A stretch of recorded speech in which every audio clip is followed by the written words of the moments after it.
let's get in Robert Sockin, Senior Global Economist at Citi Research, who joins in right now with his thoughts around the global markets, maybe a view on India as well. Robert, great having you. Thanks for taking the time out. Good seeing you on NDTV Profit again. While India is doing its own thing, just a small question around whether this data from the US, which has been mixed, but leading people to believe that overall there could be a probability of a rate cut even if it's delayed. Does it augur well for emerging markets, or do you differ on that opinion? You know, right now, what we're seeing is a very difficult backdrop for US data. Q1 data, broadly speaking, surprised to the upside on activity, also surprised to the upside on inflation. In Q2, it's been more mixed. For much of Q2, we were getting downside surprises, softer data than expected. And then today, we had with the PMIs, much stronger than expected on both the services and the manufacturing side. And you're hearing at the same time more hawkish language from the Fed about potentially staying higher for longer, potentially needing to see more progress on the inflation front. So putting all that together, I think markets know that a rate cut is still coming, but is pushing out the expectations of that rate cut. And we saw that today where expectations really got pushed basically for a cut at the end of the year. I think for emerging markets, it's very challenging. On the data side, India, other emerging markets have been holding up very well on the data front. We have very constructive forecasts for emerging markets. We think they're going to grow on average at a similar pace to last year. But this higher for longer Fed creates a lot of challenges. And I think you saw that already today in some of the movements in some of the EM currencies. And it also challenges the ability for emerging market central banks to cut rates. So broadly speaking, I think EMs are in a good spot, but this higher for longer Fed can create some complications. Robert, good morning. Tamanna here, and great to speak with you. I just want to take that point further where you talked about emerging markets and bring it specifically to India. Now, from the Indian perspective, we've seen largely FIIs selling through the month of May. Yesterday was an exception where you had the second day in May that you had FIIs actually coming in. What is the view emerging on India, and is there, in a sense, a wait and watch for June 4th as a deadline, after which India becomes interesting once again? How do you view that picture? I think for India, the economy is in a very good place. As I mentioned, we have it recording solid growth again this year, slowing down from last year's extremely rapid pace, but still growing somewhere in the mid 6% range. So still a very solid performance. And when you look across the data for India, you're seeing strength on all fronts. If you look at the purchasing manager indexes, for example, India is performing very well on both the services side and the manufacturing side.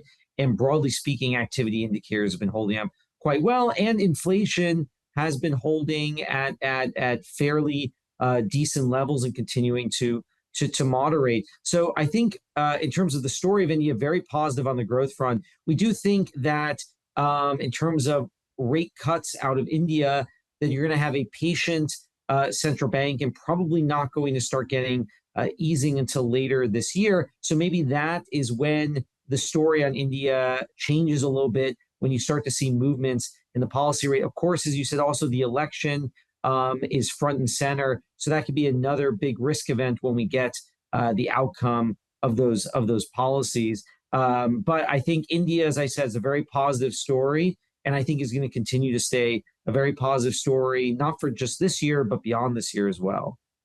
Robert, hi, it's Samina as well joining in. And I want to talk to you about the India-China comparison. Both markets are at two ends of popularity in that sense, with India, of course, attracting a lot of affection, while China has been drawing a little bit of a cold shoulder despite its attempt to try to pull back.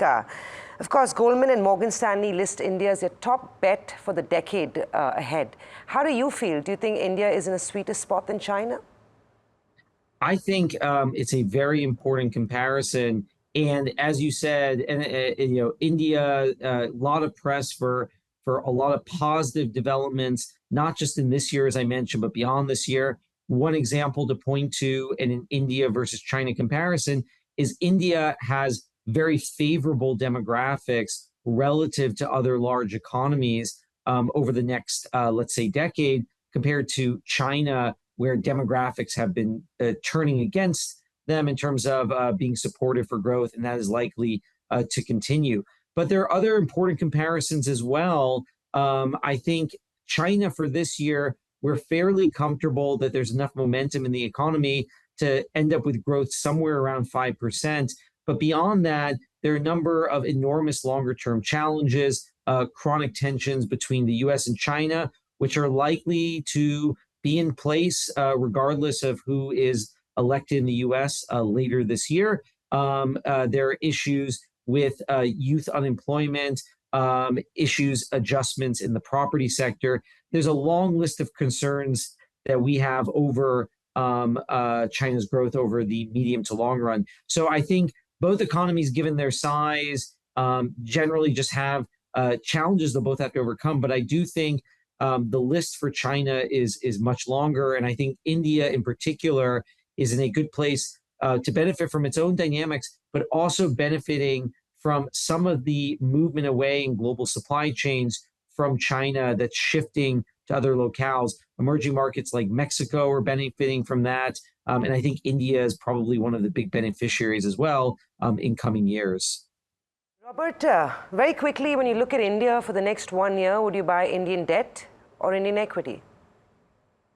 I think it's a great question, and I think there's a case that both can be attractive, and in terms of the growth dynamics I mentioned, I think are very favorable, and I think that can support the equity market. I know some have pointed out that equities have obviously appreciated a lot in recent years, but I still think, given the dynamics that we've been discussing, that can still be attractive. And I do think there's also strong fundamental reasons to look at the debt side as well. So I think, again, in terms of just Indian assets, I think broadly could be attractive in this environment.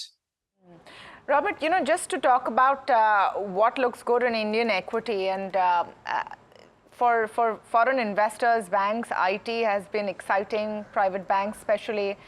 But they have seen an environment where your government-owned companies, mid-caps, and other sectors are doing better. Do you think that there is a case to review the Indian equity spend, and how would you look at it right now? I think, as I said, it's a challenge given some of those factors that you mentioned. Now, given some of the dynamics that I highlighted, I think there is some scope for some very positive stories to be in play. In particular, the government has put in place policies to make India an attractive hub for all sorts of manufacturing. And I think there's a good chance that those can bear fruit going forward, given this shift away that we are seeing globally in global supply chains away from China and to other locations. So I think in the manufacturing spaces, there's a very positive long-run story potentially there. But broadly speaking, as I mentioned, I think as the economy continues to expand, and if it continues to grow at this robust pace or a robust pace, I think there's going to be a lot of opportunities in various sectors as those economies expand. Especially also right now, we're in a challenging environment for global trade. We've had a global manufacturing slowdown for much of the last year and a half. As that cycle starts to turn, that is also going to help a variety of export businesses, particularly within manufacturing in India. So I think there's a lot of opportunities, but particularly focused on this movement away from China story and into other areas of manufacturing that India can benefit from. Robert, one last question from my end. I don't know if you got a chance to see that, but the Reserve Bank of India, there's the Central Bank of India, gave a very large dividend to the government. Our markets, bond markets were shut yesterday, so the yields may actually react today. But it gives a lot of comfort to anybody who's watching the Indian macro on the fiscal glide path the government has laid out in the budget gone by. And of course, some more ammo for spending. Did you have a chance to look at that act done And what is your view, therefore, on Indian yields or Indian bonds, considering that there's also the inclusion of of the Indian bonds on the JP Morgan bond index coming up in a month's time? Yeah, exactly. And you're hitting on a lot of the key fundamentals I was alluding to earlier that could make bonds also an attractive option. I know we've talked before about India's inclusion, as you mentioned, into that index. Very important development. And I think, as you highlighted, by the dividend, but just more broadly, is that India's fiscal position has been improving. So you are seeing a consolidation in the deficit, and at the same time, the economy is continuing to hold up very well. So I take that as a very positive story that the government is able to improve its fiscal position and the economy is able to weather that headwind and continue to record strong growth. So for all of those reasons, as you noted, I think they highlight, again, the underlying strength of the Indian economy, and then also some of that attractiveness, as you said, on the government bond side. Robert, very lastly, while you sound very positive, and I guess a lot of investors do as well, why is India then seeing FI flows time and again? I mean, one thing for a fact is that in the last 12 months, FIs haven't been flocking to India with the same ferocity, to say the least. What do you think explains that? Is it to do with dollar hedging? Is it to do with valuations? What is it?